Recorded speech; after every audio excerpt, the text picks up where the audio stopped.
안녕하세요. 잡시광입니다. 현재 중국의 화웨이는 절체절명의 위기에 놓여 있습니다. 화웨이의 매출은 통신장비와 스마트폰으로 양분되어 있는데 미국의 제재로 인해 통신장비는 해외 주요국에 팔 수 없게 되었고 스마트폰은 자국에서 팔 수 있지만 미 제재로 핵심 반도체를 공급받지 못해 올해 생산량을 전년 대비 60% 이상 줄일 것이라고 밝히면서 최악의 상황을 맞고 있습니다.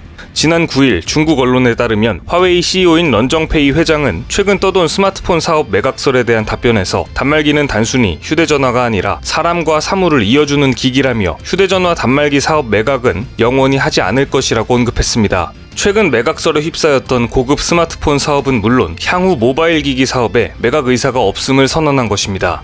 런 회장은 지난해 화웨이의 매출과 이익이 모두 성장했으며 여러 어려움을 극복하고 있다고도 전했습니다.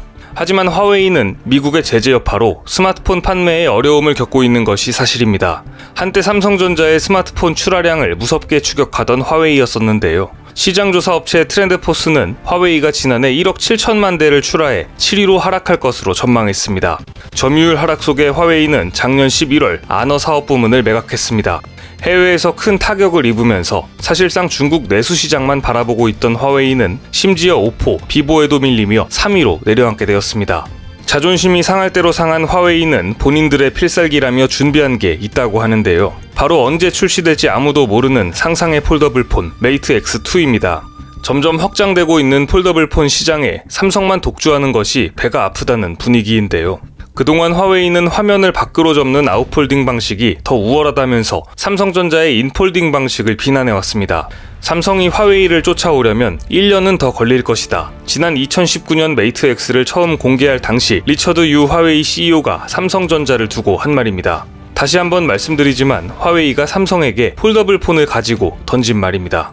당시에도 근거 없는 자신감이라는 지적은 나왔었는데요. 지금 저 소리를 들으니 정말 웃음만 납니다. 화웨이는 메이트 X 시리즈는 영하 5도 이하에서 제품을 사용하지 못하는 치명적인 단점 때문에 전 세계적으로 외면을 받았습니다. 반면 삼성의 갤럭시는 Z 플립, Z 폴드 시리즈를 앞세우며 전 세계 폴더블 폰 시장의 70% 점유율로 압도적인 1위를 기록하고 있습니다. 그런데 자신들의 고집을 꺾지 않겠다던 화웨이가 삼성 제품이 우수한 성능과 내구성으로 인정받자 뒤늦게 이를 완전히 베끼는 행보를 보이고 있습니다. 최근 공개한 메이트 X2를 보면 갤럭시처럼 인폴딩 방식을 채택했습니다. 삼성의 폴더블 폰이 잘 나가자 그대로 베껴다 사용하겠다는 것입니다. 이렇게 비양심적이고 상도가 없는 화웨이에게 결국 삼성이 한 방 먹였습니다. 화웨이는 초기 메이트 X에 중국 BOE의 디스플레이를 사용했었습니다. 하지만 BOE 제품의 불량과 수율 문제로 인해 메이트 X2에는 삼성 디스플레이 제품을 사용하길 원했었는데요. 그런데 삼성 디스플레이가 화웨이에게 OLED 납품을 하지 않겠다고 선언하면서 화웨이는 어쩔 수 없이 수율이 좋지 않은 BOE를 채택하게 되었습니다. 삼성 것을 그대로 베끼면서 삼성의 디스플레이를 팔라니 정말 낯짝 한번 두꺼운 것 같습니다. 결국 메이트 X의 악몽을 되풀이하게 되면서 앞날까지 불투명해진 상황입니다. 설상가상으로 화웨이에게 진짜 끝이 보인다는 분석까지 나왔습니다. 작년 9월 미국의 제재로 전세계 반도체의 화웨이 공급이 금지되기 직전 화웨이는 모든 영혼을 끌어모아 6에서 8개월어치의 재고를 확보해 놨었습니다. 하지만 이제 그 재고가 올 상반기 안에 바닥날 시기가 보인다는 것입니다. 그러자 런정페이는 다급하게 시진핑에게 도움을 요청합니다. 중국 정부는 또다시 SMIC를 압박해 5조 원에 가까운 투자를 단행하게 됩니다. SMIC는 중국의 유일하게 남은 파운드리 업체입니다. 중국 정부는 이 회사에 대규모 직접 투자를 단행하고 파격적 세제 혜택 등 온갖 수단을 동원해 육성 중입니다. 하지만 중국의 반도체 굴기가 이미 몰락의 길을 걷고 있다는 것은 모르는 이가 없습니다. SMIC는 공정의 기술도 부족할 뿐더러 미 제재를 받으면서 ASML 등 반도체 장비조차 도입이 불가능한 상황입니다. 사실상 밑빠진 독에 물붓기라는 분석이 나오는 것이 그 이유입니다. 런정페이는 최근 인터뷰에서 미국과 중국 모두 상생해야 한다. 바이든 대통령의 협력에 대한 메시지를 기다린다고 행복 회로를 돌리고 있지만 뜻대로 되고 있지는 않습니다. 바이든 역시 트럼프의 대중 정책을 그대로 이어갈 전망인데요. 화웨이는 회사 매출의 90%가 나오는 통신 장비와 스마트폰 분야에서 미래가 보이지 않자 또 다른 탈출구를 찾으려고 하는 것인지 최근 이상한 행동을 보이게 됩니다. 런정페이의 딸 야오안나가 중국에서 가수로 데뷔한 직후 딸 이름과 관련된 상표권을 갑자기 사들이기 시작한 것인데요. 회사가 갑자기 엔터 사업에 뛰어든 것도 아닌데 회사에 공적 자원을 투입해 CEO의 사적인 일을 대신해주는 것이 아니냐는 비판이 끊이지 않았습니다. 결국 논란이 커지자 화웨이는 임직원들에게 공개 사과를 하게 됩니다. 그런데 야오안나가 본인 회사가 없어서 상표권을 직접 등록할 수가 없었다는 어이없는 핑계를 대면서 비난은 더욱 들끓었습니다. 화웨이는 미국의 압박 속에서 중국 소비자들의 절대적인 지지를 받아왔다는 점에서 이 같은 이미지 실추는 가뜩이나 심각한 위기에 처한 화웨이의 향후 사업에 걸림돌이 될 전망입니다. 화웨이의 뻘짓은 이 발표로 정점을 찍게 됩니다. 화웨이가 갑자기 돼지를 키우겠다고 선언했습니다. 자사의 ICT 기술을 활용해 양돈 산업과 접목한다고 합니다.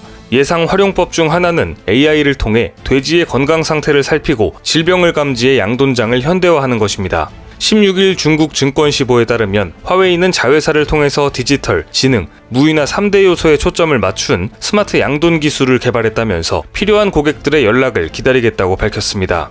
화웨이의 스마트 돼지 사육 기술 개발에는 중국 정부도 관여를 한 것으로 전해졌습니다.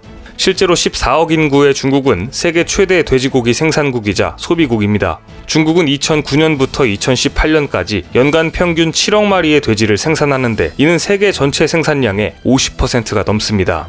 하지만 중국의 낙후된 돼지 사육시설과 유통 시스템으로 인해 돼지고기 1kg을 생산하는 데 드는 비용은 미국의 2배에 달하고 있습니다. 이런 가운데 화웨이의 양돈 사업 진출은 돈이 되는 것이라면 뭐든지 하겠다는 CEO의 의지를 엿볼 수 있습니다. 그런데 알고 보니 런정페이의 꿈이 사실 돼지를 키우는 것이었다는데요. 런정페이는 지난 2019년 언론과의 인터뷰에서 대학에 가지 못했다면 돼지를 키웠어도 양돈 1인자가 됐을 것이라고 말했습니다.